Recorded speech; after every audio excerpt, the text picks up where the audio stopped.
Happy Independence Day.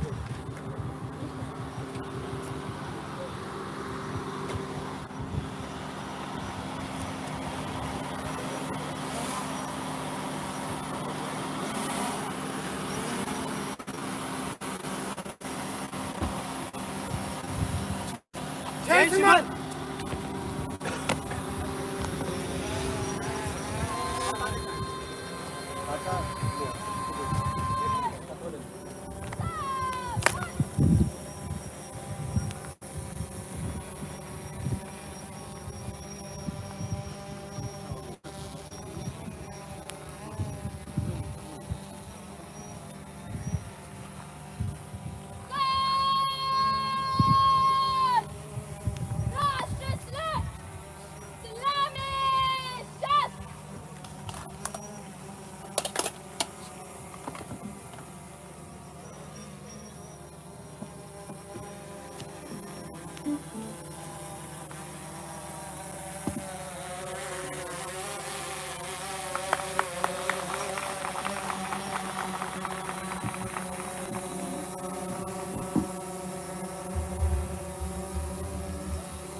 Vinayak जय हे भारत भाग्य विधाता पंजाब सिंध गुजरात मराठा द्राविड़ उत्कल गंगा विंध्य हिमाचल यमुना गंगा उच्चल जलधि तरंगा तब शुभ नामे जागे तब शुभ आशीष मागे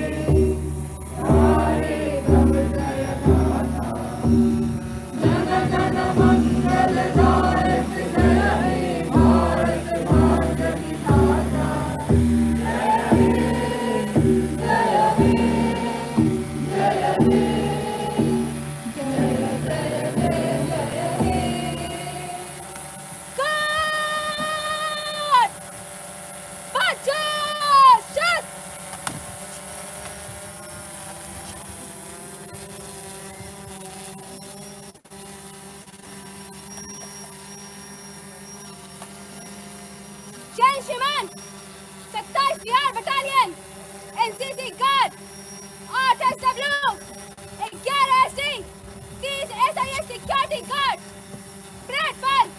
परेड आपके निरीक्षण के लिए हाजिर है श्रीमान।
जय श्रीमान गार्ड को विसर्जन करवाने की अनुमति चाहती हूँ।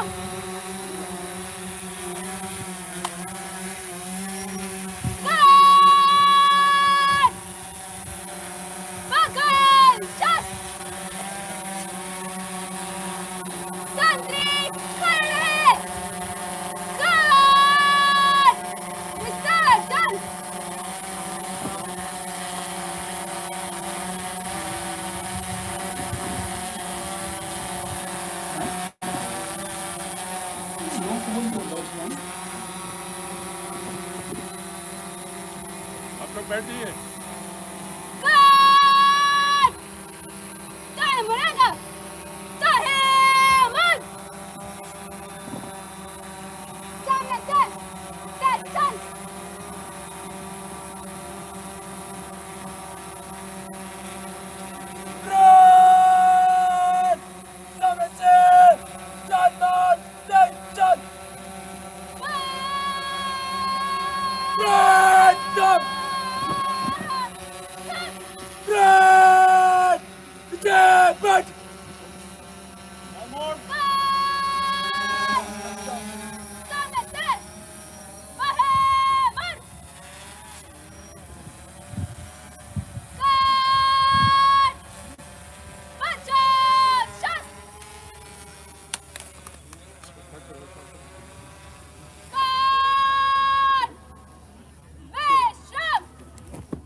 आज़ादी के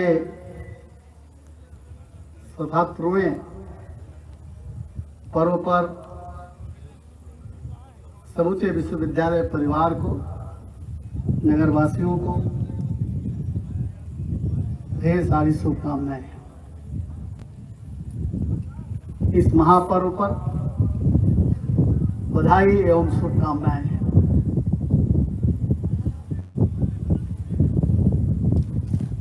आज केवल विश्वविद्यालय में ही नहीं,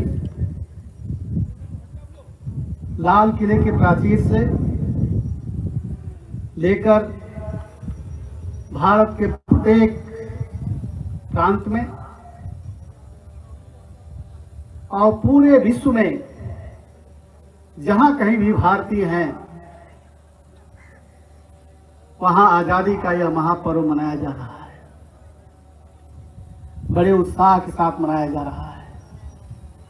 मैं इस महापर्व के अवसर पर आप सभी को हार्दिक शुभकामनाएं और बधाई देता हूं। आप सभी जानते हैं, इतिहास से परिचित हैं, इतिहास को जानते हैं। आज जो खुले वातावरण में हम सांस ले रहे हैं, हम अपना विधान और संविधान रखते हुए उसके अनुसार अपना नीति निर्माण कर रहे हैं। विचारों की अभिव्यक्ति है, मान्यताओं की अभिव्यक्ति है, पूरी मानने की। तो यह अचानक नहीं हुआ है। एक लंबे संघर्ष के बाद यह अवसर हमें मिला है। इस अवसर पर आजादी के उन रणबांकुरों के प्रति मैं अपने श्रद्धा सुमन अर्पित करता हूं, जिन्होंने आजादी के लिए लड़ते लड़ते सीने पर गोलियां सहते हुए ब्रिटिश हुकूमत की प्रताड़नाएं सहते हुए हमें आजादी दिलाया। हंसते हंसते आजादी के फल चूम लिया।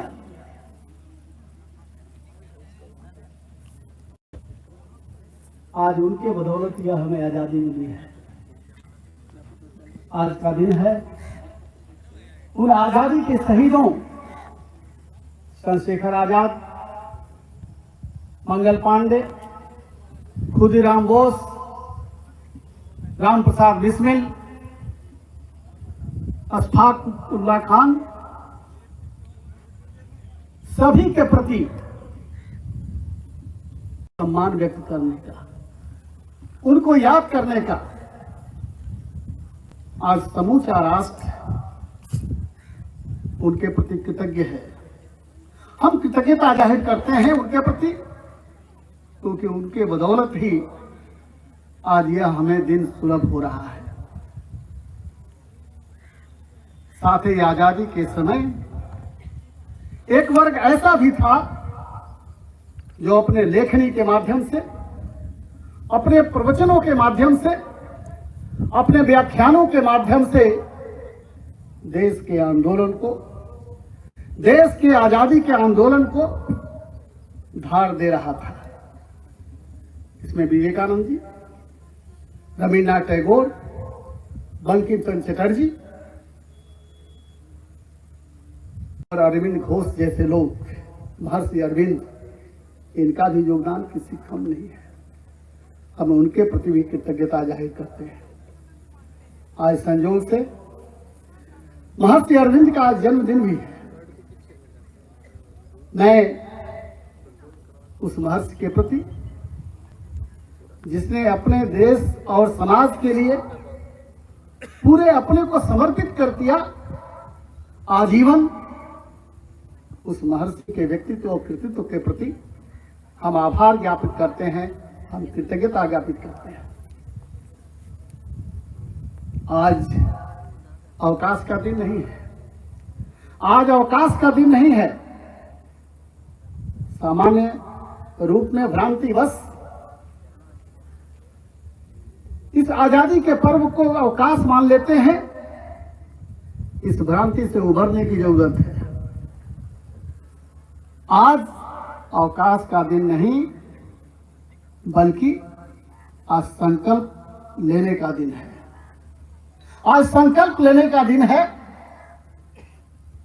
कि जिन सपनों को लेकर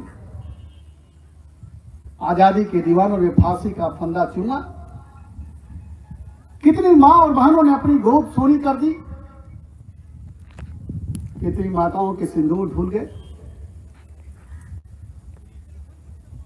उनके प्रति कृतज्ञता जाहिर करने का आज यह दिन है।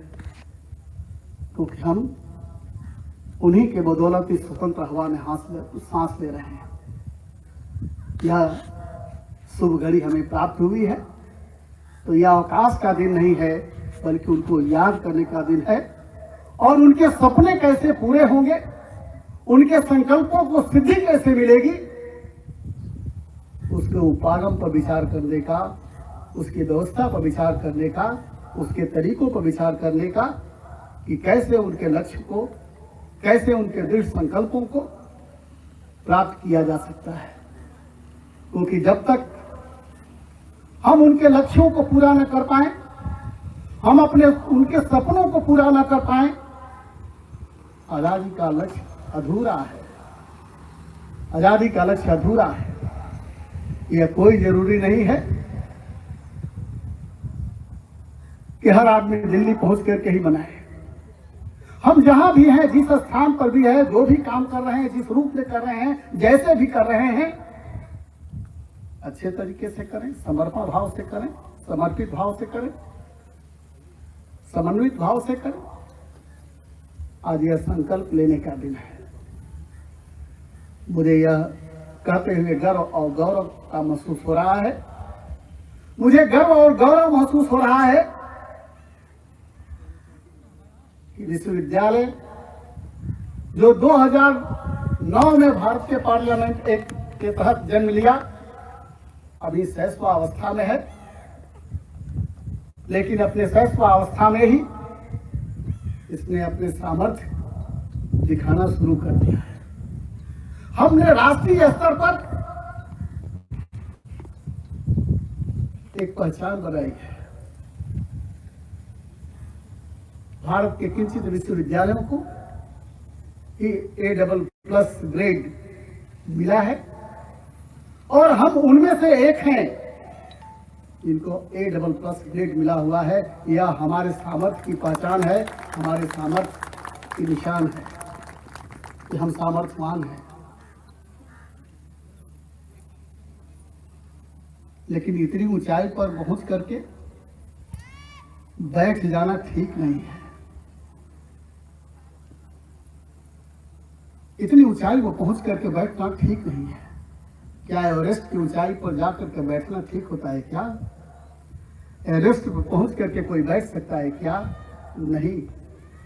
उस ऊंचाई पर पहुंचने के बाद उस अंतरिक्ष की ऊंचाई को भी नापने का समय होता है। दूसरी ऊंचाई तय करें। अब हमारे सामने है NIRF का लक्ष्य, टीएस रैंकी का लक्ष्य, कि हम उनमें भी पहुंचे। हम अपने अपने स्थान पर अपना दायित्व का निर्वाह करते हुए कैसे उस लक्ष्य को पूरा करें, कैसे हम क्रमांक 1 पर पहुंचे, आज वो लक्ष्य तय करने खातिर है। अपने अल्पकाल में विश्वविद्यालय ने अपनी प्रतिभा का लोहा सबको मानने के लिए बाध्य कर दिया है। हमारी प्रतिभा सर्वत्र बहुमुखी रूप में प्रखरित हो रही है, मुखरित हो रही है। इसी साल जो भारत के किंचित विश्वविद्यालयों को प्राप्त है, इस विश्वविद्यालय के एक प्रोफेसर को, श्री वेंकटेश सिंह को विजिटर अवार्ड प्राप्त हुआ है। यह विजिटर अवार्ड मामूली बात नहीं है। 173 उच्च संस्थानों के निदेशक और कुलपतियों के बीच में भारत की यशस्वी राष्ट्रपति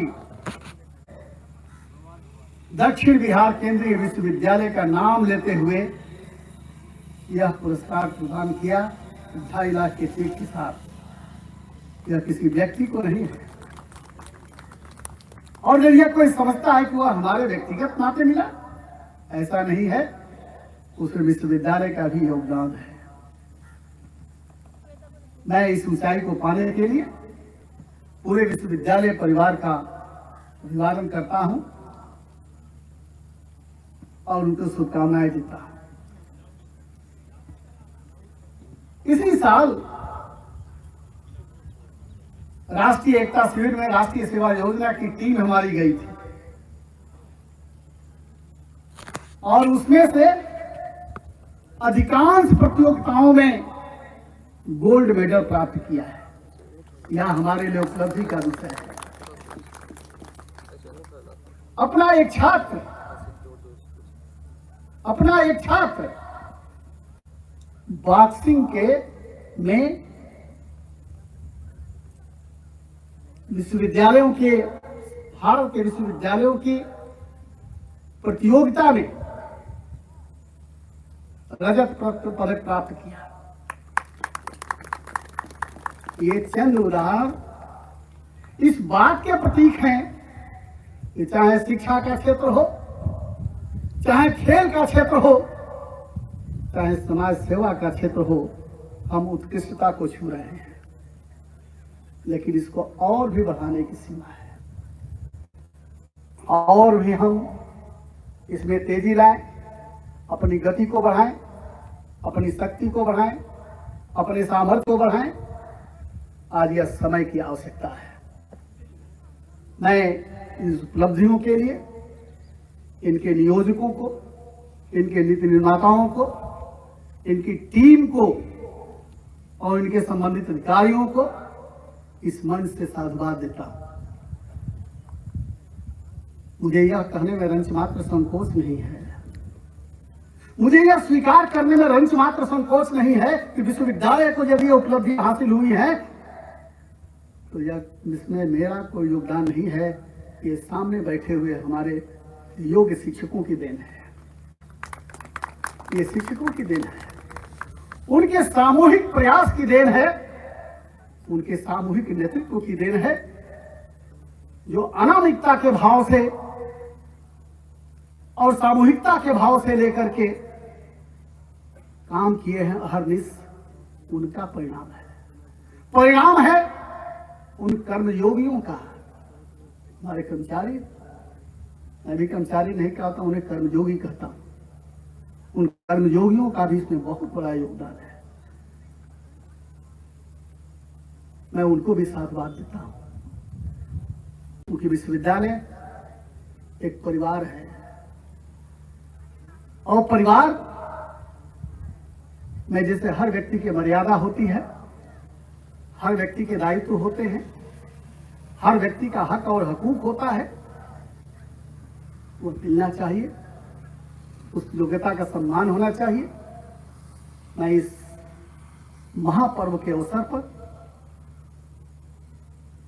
कर्मयोगियों को, विश्वविद्यालय के शिक्षकों को और अपने छात्रों को, अभिभावकों को और विश्वविद्यालय के चतुर्दिक फैले हुए व्यापक समाज को मैं इस विश्वविद्यालय के परिसर में योगदान देने के लिए आभार व्यक्त करता हूं। सबका योगदान है। आप जानते हैं भारत 3 चीजों के लिए बहुत ही महत्वपूर्ण है। एक तो हमारी डाइवर्सिटी, एक हमारी डेमोक्रेसी और एक हमारी डेमोग्राफी है। यही हमारे लिए रिसोर्स हैं, यही हमारे लिए संसाधन हैं, यही हमारे लिए शक्ति है और यही हमारे सामर्थ्य को बढ़ाने के उपागम हैं। हमारी डाइवर्सिटी, विविधता चाहे भाषा की हो, चाहे बोली को हो, चाहे संसाधनों की हो, भूमि की हो, मिट्टी की हो, जलवायु की हो, जीवन शैली की हो, खान पान की हो, पहनावे की हो, परंपरा की हो, रीति रिवाज की हो, संस्कारों की हो, जितनी विविधता को लेकर के ये भारत जी रहा है और विविधता के चलते, विविधता को लेते हुए साथ में दुनिया में निरंतर आगे बढ़ रहा है, यह पूरे दुनिया के लिए एक खोज का विषय बना हुआ है, यह रिसर्च का विषय बना हुआ है कि जिस देश में इतनी विविधता है, इतने प्रकार के लोग हैं, उस विविधता के बावजूद विविधता उसकी कमजोरी नहीं बल्कि विविधता उसकी मजबूती है और इस विविधता के बदौलत निरंतर आगे बढ़ रहा है। यह सबके लिए चुनौती का विषय है। आज भारत की आवाज पूरे वैश्विक स्तर पर सुनी जाती है और पूरा विश्व उसको फॉलो कर रहा है। चाहे हमारा योग हो, चाहे हमारे प्रधानमंत्री का सूक्त वाक्य one world one family one future का सूत्र वाक्य वो पूरा विश्व इसको अपना रहा है। हमारी जो अवधारणा है वो संयुक्त कुटुंबकम वो पूरे वैश्विक स्तर पर स्वीकार्य हो रही है। One world, one earth, one sun, one grid, ये पूरा एक सबको पिरोने के लिए हमारी संस्कृति काम आ रही है। पूरा विश्व भारत की ओर बड़े निगाह से, बड़ी कातर निगाहों से देख रहा है कि विश्व की समस्याओं का समाधान भारत के गर्भनाल में छिपा हुआ है। भारत ने अपने ताकत को पहचाना है। यह 21वीं शताब्दी का विश्वविद्यालय है। इन सारी चीजों को लेकर के आगे बढ़ रहा है। हमारी डेमोग्राफी भारत दुनिया का सबसे यंग राष्ट्र है, सबसे नौजवान राष्ट्र है और लगभग 55% आबादी तो युवकों की है। पूरा दुनिया के देश जब बूढ़े हो चले हैं, हमारे देश में नौजवानों की संख्या बढ़ रही है। लेकिन हमारे सामने चुनौती है हर नौजवान को शिक्षा देना, उसको दीक्षा देना, उसको कौशल प्रदान करना, उसको में सामर्थ्य भरना, उसको राष्ट्र के लिए उपयोगी बनाना, समाज के लिए उपयोगी बनाना। केवल डिग्री देना नहीं, हम शिक्षकों के सामने चुनौती है कि कैसे छात्रों को समाज के लिए उपयोगी बनाया जाए, राष्ट्र के लिए उपयोगी बनाया जाए। यह हम सभी के लिए चुनौती है। यह डेमोग्राफी हमारे लिए भार नहीं है। यह डेमोग्राफी हमारे लिए भार नहीं है। यह डेमोग्राफी हमारे लिए उपहार है। यह डेमोग्राफी हमारे लिए उपहार है। 146 करोड़ लोगों का परिवार, यह हमारे लिए उपहार है। और डेमोक्रेसी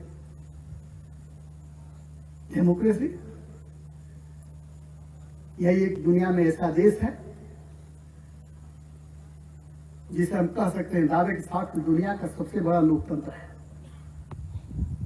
यूएसए की जितनी आबादी है उससे ज्यादा हमारे यहाँ वोटर है। संयुक्त राज्य अमेरिका की जितनी जनसंख्या उससे ज्यादा हमारे यहाँ वोटर,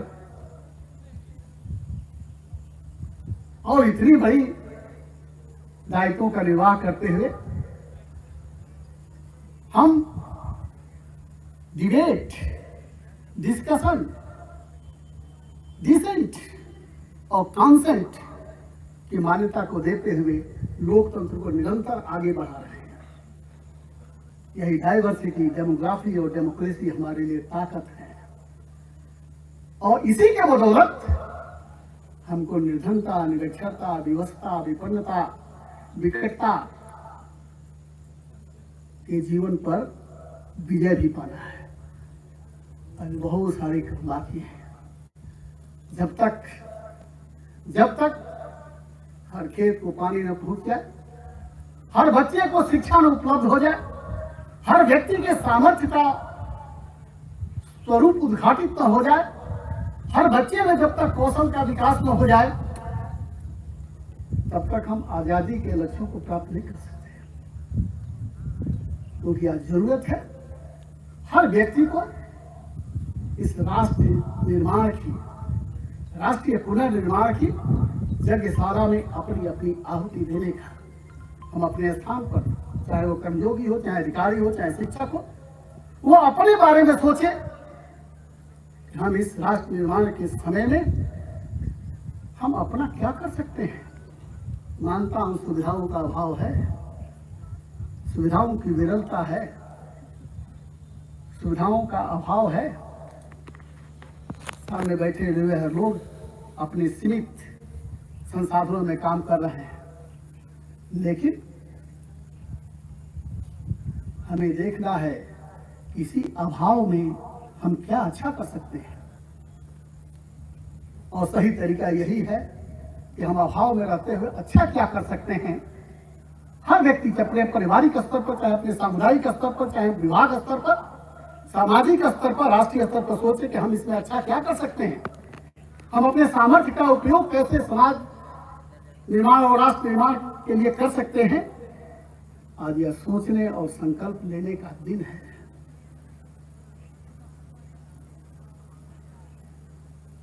और यदि हमने 21वीं शताब्दी की आवश्यकताओं के अनुरूप, आवश्यकताओं के और आकांक्षाओं के अनुरूप अपने को परिवर्तित कर लिया, तो हम जो आजादी का लक्ष्य था उसको पूरा करने में समर्थवान सिद्ध हो गया।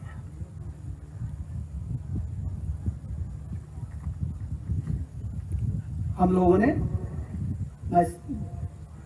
21वीं शताब्दी में यह विश्वविद्यालय पाया है, और 21वीं शताब्दी की आवश्यकताएं 20वीं शताब्दी से और 19वीं शताब्दी से सर्वथा भिन्न है। 21वीं शताब्दी में जो चुनौतियां हैं, जो समस्याएं हैं, जो अपेक्षाएं हैं और आकांक्षाएं हैं, जो तकनीक है, वह 20वीं शताब्दी में नहीं थी।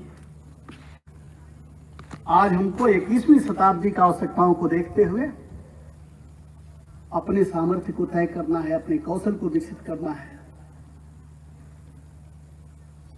मुझे यह घोषित करते हुए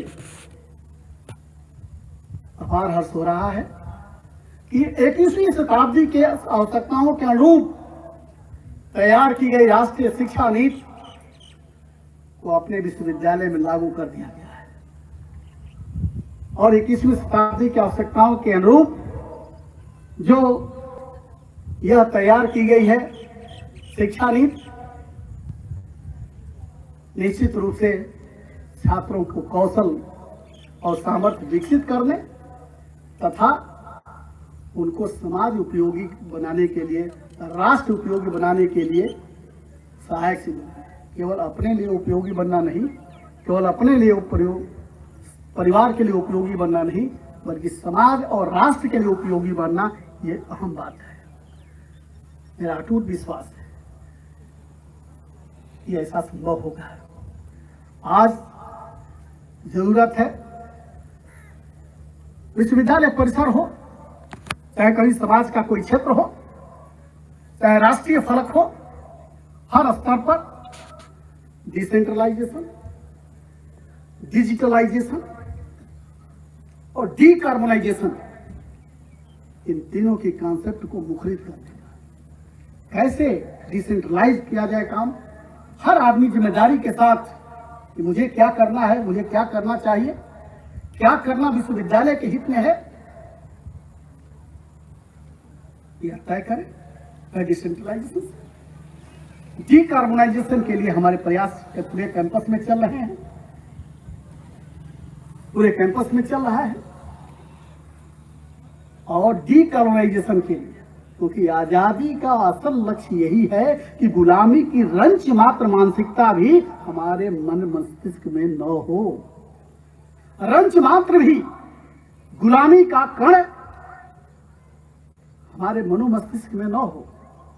हम भारत होने में, भारत में रहने, भारत का नागरिक होने में गर्व और गौरव महसूस करें, वह भाव जगाने की जरूरत है। और इसमें निश्चित रूप से हमारा विश्वविद्यालय अग्रणी है। लेकिन एक और बात, हम अच्छे हो रहे हैं, हम समर्थवान हो रहे हैं, हम मानक स्थापित कर रहे हैं, हम मूल्य स्थापित कर रहे हैं, हमारी प्रामाणिकता और विश्वसनीयता बढ़ रही है,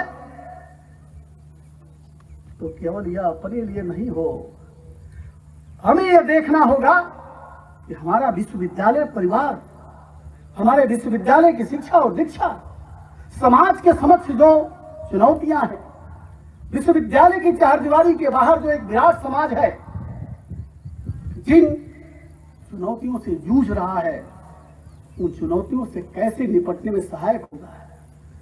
समाज के सामने जो कुरीतियां हैं, जो कलंक हैं, चाहे वह छुआछूत हो, चाहे स्वार्थ साधना हो, दहेज प्रथा हो,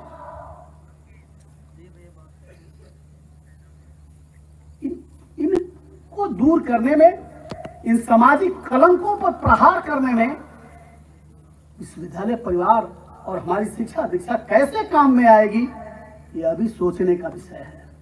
यह भी एक शोध का बहुत बड़ा आयाम है। इस पर काम करने की जरूरत है। यदि विश्वविद्यालय परिवार में रहते, इन बुराइयों पर थोड़ा भी प्रहार किया, इनकी जड़ों को कमजोर किया, तो शिक्षा और दीक्षा का असली उद्देश्य यही है और आजादी के पीछे लक्ष्य यही भी। जब तक ये सामाजिक कुरीतियां जब तक रहेंगी, चाहे वह छुआछूत हो, चाहे परिवारवाद हो, चाहे क्षेत्रवाद हो, भेदभावना हो, चाहे स्वार्थ साधना हो, जब तक समाज के सामने रहेंगी, यह भारत मां के आजादी का सपना अधूरा रहेगा।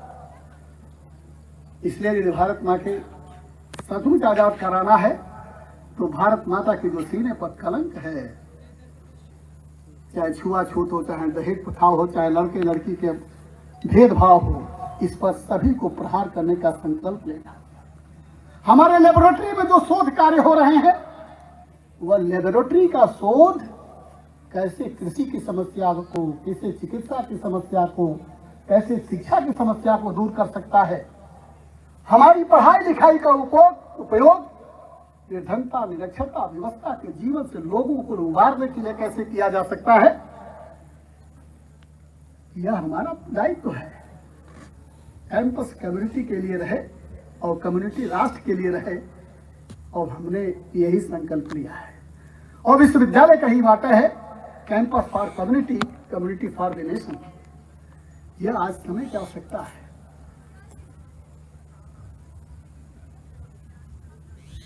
मुझे लगता है यह विश्वविद्यालय इतना ऊर्जावान है, इतना ऊर्जावान है। एक तो यंग विश्वविद्यालय अपनी स्थापना से अपनी आयु के अनुसार, और मैक्सिमम स्टाफ यंग है, और जितना उसमें लड़ने की और संघर्ष की क्षमता है, वह इन बुराइयों पर लड़ने में उपयोग करे, इन कमजोरियों से लड़ने में करे, तो वह दिन दूर नहीं जब विश्वविद्यालय से बाहर, विश्वविद्यालय की चारदीवारी से बाहर रहने वाले समाज के लोग अपनी समस्याओं का निदान यहाँ खोजने आएंगे। किसी को लीगल समस्या होगी, वो आ सकता है यहाँ के लॉ विभाग में, कहेगा कि मेरी समस्या ये है, और हमारे विश्वविद्यालय का लॉ विभाग इसको दूर करेगा। हर चीज हम कुछ करते हैं तो वह कैसे समाज के लिए उपयोगी हो। विश्वविद्यालय में शोध की उपयोगिता तभी है जो समाज की चुनौतियों को, समाज की समस्याओं के समाधान की सामर्थ्य रखता हो। क्योंकि जब तक भारत माँ का एक भी लाल भूखा है, नंगा है, दवा से वंचित है, शिक्षा से वंचित है, तब तक भारत माँ की आजादी का अर्थ नहीं है। हम विश्वविद्यालय में काम करते हुए आजादी के लक्ष्यों को प्राप्त करने का माध्यम बन सके, उसका उपक्रम बन सके, उसका उपागम बन सके, आज के दिन यही हमारी अभिलाषा है। समाज में समानता का भाव हो, समाज में ममता का भाव हो, समाज में समरसता का भाव हो, यह कैसे पैदा किया जा सकता है? हमारी शिक्षा, हमारा विषय, हमारी अनुषंगिक, हमारी डिसिप्लिन, हमारा डोमेन ऑफ नॉलेज कैसे उसमें उपयोगी होगा? आज हर व्यक्ति को अपने अपने स्तर पर सोचने की जरूरत है। जो अपनी क्षमता है, जो दक्षता है, जो कुशलता है, वह समाज और राष्ट्र के सामने जो व्यापक चुनौतियां उसको दूर करने में लगा है। और मुझे लगता है कि आप लीडरशिप जब इसमें दिखाएंगे तो बाकी लोग निश्चित रूप से आगे बढ़ेंगे, निश्चित रूप से आगे बढ़ेंगे। मैं छात्रों को आश्वस्त करना चाहता हूं, अपने छात्राओं को आश्वस्त करना चाहता हूं कि यह विश्वविद्यालय उन्हीं के लिए है, उन्हीं से विश्वविद्यालय है, उनके लिए ही विश्वविद्यालय है, और उन्हीं का निर्माण, उन्हीं का विकास इस विश्वविद्यालय का लक्ष्य है। वो हमारी रचना के केंद्र में है, वो हमारी सर्जना के केंद्र में है, वो हमारी सृजनात्मकता के केंद्र में है। हम उनके लिए जितनी भी सुविधा हो सकती है अपने शक्ति और सामर्थ्य में रखते हुए उसको सुलभ करने के लिए समर्पित रहेंगे। विश्वविद्यालय करेगा। हम विश्वविद्यालय के शिक्षकों को भी आश्वस्त करना चाहते हैं कि शोध के क्षेत्र में या जितने भी रचनात्मक कामों के लिए जिस प्रकार का सहयोग चाहिए हम करेंगे। हम नहीं कर पाएंगे, समाज का सहयोग लेंगे, समाज से भी नहीं पूरा होगा, हर स्तर पर उतरेंगे आपकी अपेक्षाओं और आकांक्षाओं को पूरा करने के लिए, जिससे यह विश्वविद्यालय केवल पुस्तक लेखन में ही आगे न रहे, केवल पेपर छापने में ही आगे न रहे, बल्कि अपने क्षमता और दक्षता का उपयोग समाज को पीड़ा को हरने में लगाए। जब हम समाज की पीड़ा को हरने में विश्वविद्यालय अपनी क्षमता को लगाएगा तब विश्वविद्यालय के लोग इसकी ओर देखेंगे। अभी विश्वविद्यालय की बिल्डिंग की ऊंचाई देखती है, हम चाहते हैं कि विश्वविद्यालय की चतुर्दिक जो हमारी निर्धनता, निरक्षरता, व्यवस्था का जीवन जी रही है जनसंख्या, वो अपनी समस्याओं का समाधान यहाँ दे और हम समस्याओं का उनका समाधान दे सकें। जिस दिन यह पूरा कर लेंगे आज़ादी का लक्ष्य भी पूरा हो जाएगा। और इसके लिए सतत प्रयास की जरूरत है, सतत प्रयास की जरूरत है। केवल हम विकसित होते जाएं, हमारी ऊंचाई बढ़ती जाए, हमारी समृद्धि बढ़ती जाए, हमारा सामर्थ्य बढ़ता जाए, हमारी ऊंचाई बढ़ती जाए, हमारी संपन्नता बढ़ती जाए, ये ठीक है क्या? ये ठीक है क्या? अरे यदि हमारे चारों हमारी संपन्नता बहुत बढ़ गई है, समृद्धि बहुत बढ़ गई है और हमारे चारों ओर निर्धन, निरक्षर, विपन्न और विवश लोग हैं, तो हमारी समृद्धि सुरक्षित है क्या? हमारी समृद्धि सुरक्षित है क्या? नहीं। जब तक समाज का हर व्यक्ति समृद्ध नहीं होगा तब तक हमारी भी समृद्धि सुरक्षित नहीं रहेगी। इसलिए मैं दिनकर जी की उस कविता के साथ इसको समापन करना चाहूंगा, जिसमें हर व्यक्ति को वो भाव लेकर के चलना चाहिए कि सुख शांति नहीं है तब तक, सुख शांति नहीं है तब तक संभाग नहीं सब नर का हो। सुख शांति नहीं है तब तक समभाग नहीं सब नर का हो।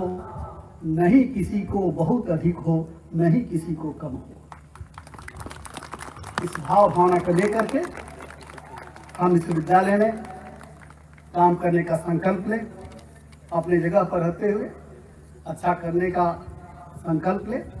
हमें कुछ अच्छा करना है, एक एक क्षण का हम सही उपयोग करें, समय और स्थान की मर्यादा को समझें, किस स्थान पर है और कौन सा समय है, उस मर्यादा को देखते हुए, विश्वविद्यालय की गरिमा को देखते हुए, और हम सभी लोग विश्वविद्यालय के हित में हैं, उसको देखते हुए अपने कार्य पद्धति में का उपयोग करें। इसी के साथ आज मैं पुनः आप सभी को आजादी के इस महापर्व की शुभकामनाएं देता हूं। मुझे यह कहने में, घोषित करने में खुशी हो रही है कि हमारे छात्र, एडमिशन तो यहाँ होता है, किसी किसी विभाग में कम हो जाता है, जितनी हमारा सामर्थ्य है, जितना हमारी क्षमता है, उसका भरपूर उपयोग नहीं हो पा रहा है। कैसे उसका ऑप्टिमम यूटिलाइजेशन हो, पूर्णतम उपयोग हो, यह हमें देखना है कि जब इतनी हमारी क्यों नहीं हो रही है, संख्या क्यों नहीं हो पा रही है। अभी तक था कि छात्रावास की कमी है, छात्रावास, और स्वाभाविक भी है, बेटियां जब बाहर से भागती भागती हुई, पैदल चलती हुई, साइकिल चलाती हुई, और खास करके बरसात के दिनों में मैं जब देखता हूँ कि लज्जा छिपाते हुए बरसात में भीगती हुई आगे बढ़ रही हैं, तो मुझे भी बड़ी पीड़ा होती है। क्यों न छात्रावास रहता तो ऐसी स्थिति नहीं होती, यह पीड़ा देखने को नहीं मिलती मुझे। भीगते हुए जब मैं देखता हूँ, मैं छात्रों को आश्वस्त करना चाहता हूं कि 600 बेड का छात्रावास छात्रों के लिए बनकर तैयार है और वह स्वागत की तैयारी कर रहा है।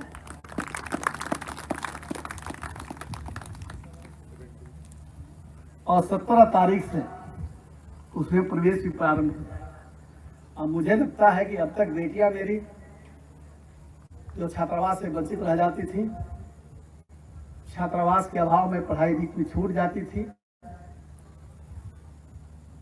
उन्हें भी अब विश्वविद्यालय के बाहर नहीं देखना पड़ेगा, उनकी पढ़ाई छूट नहीं पाएगी, हर बेटी को छात्रावास मिल जाएगा, ऐसा मेरा अटूट विश्वास है। मिल जाएगा। यही नहीं, शिक्षकों को भी मैं अभी रोकता टोकता कुछ नहीं हूँ कि भाई कोई 11 बजे आ जाए तो कुछ भी, क्योंकि कुछ व्यवस्थाएं हैं। किसी से पूछा जाए तो कह जाए कि डेला में फंस गए थे, डेला में जाम लग गया था, उसका मेरे पास में निदान नहीं है। मैं देखता हूँ, कैमरे खंगालता रहता हूँ, लेकिन भाई अब डेला की कोई, डेला तो भाई हमारी मजबूरी है, वह हमारी मजबूती कैसे बने इस पर सोचना है। तो शिक्षकों के लिए मुझे लगता है कि दिसंबर से जो उनके लिए ब्लॉक बन जाएगा, रेजिडेंशियल ब्लॉक, वो भी सुविधा से पूरी हो जाएगी। और उसी के साथ ही कर्मयोगियों के लिए भी मुझे लगता है कि दिसंबर से ही मिल जाएगा। जनक पुस्तकालय भी लगभग दिसंबर से मिलने लगेगा, सुलभ हो जाएगा सबके लिए। और मुझे लगता है कि सब कुछ ठीक ठाक रहा है। कुछ एकेडमिक मीटिंग हमको शुरू करना है, हमको समय से न पीछे रहना है, न समय से आगे रहना है, हमको समय के साथ साथ चलना है। और इसीलिए देश के सारे विश्वविद्यालय जब आप तो कम से कम चल सकें, इस भावना को लेकर इसी सत्र से, अगले सत्र से हम ऋषि और कृषि की उपेक्षा होगी तो देश उसकी ऋषि और कृषि की उपेक्षा करके आगे नहीं बढ़ सकता। पूरे दक्षिण बिहार में एग्रीकल्चर पढ़ाई न होना और प्रदेश से बाहर जाना छात्रों के लिए एक चुनौती का विषय था।